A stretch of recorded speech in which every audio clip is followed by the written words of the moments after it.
I want to ask you about your reaction about the action ng gobyerno sa oil crisis. Hmm. Tingin mo ba sapat na or kulang yung aksyon ng gobyerno pagdating sa oil crisis? Subsidy, energy crisis law na pinasa nila? Ah, Pagdating naman sa energy crisis law, naman sa akin 'yun. Approve naman sa akin 'yun. Pero in terms of, ah, kagaya nga niyan yung pag store 'no ng mga,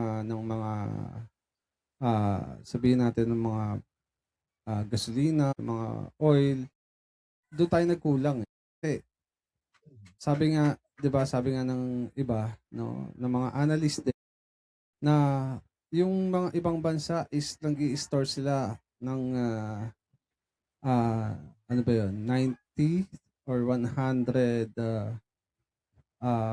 na makakasapat sa pangangailangan ng isang bansa kung ito ay, kakapusin ng, kanilang energy pagdating sa gasolina, 'di ba, pagdating sa mga oil, 'di ba? Pero sa atin kasi below minimum average siya yata. So, mag-aangkat tayo, wala na, as in sagad na, wala na tayong makuha.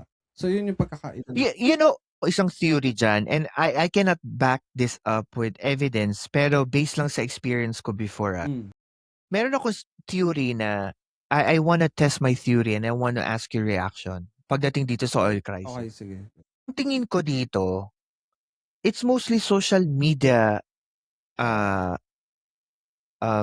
craze na Hmm, masyado nila pinag-uusapan yung negative aspect yeah. na maaaring kumbaga lagi nila pinupunto 'pag tumagal ito, mawawalan tayo ng supply or kulang na yung supply. Yung mga gano'ng salita, yung mga gano'ng statement para sa akin, lumalabas siya yung mga doomsday prediction. Hmm, Pero all the time, majority of the time, hindi naman nangyayari.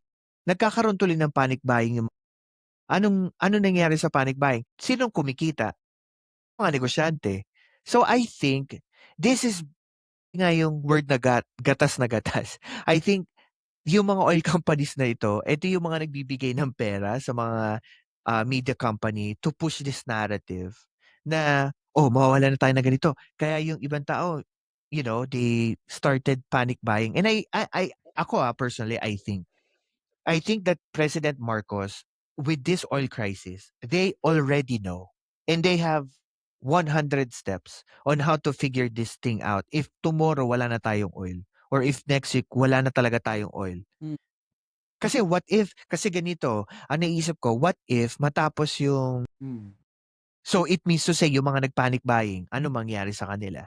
Then they have a lot of stored oil, bumaba yung presyo. So ano mangyayari 'to 'pag bumaba yung presyo? Yeah, kasi hindi nila puwede ibenta yun ng Palagi. mataas. Kaya yung parang analogy ko, it's usually this narrative does not make any sense, eh. Kasi parang lumalagay, tinatakot mo ng tinatakot ang tao, so anong Hindi, gagawin ng pero tao?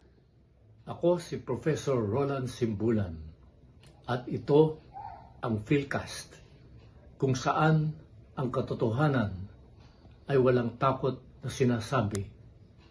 Like, share, and subscribe na.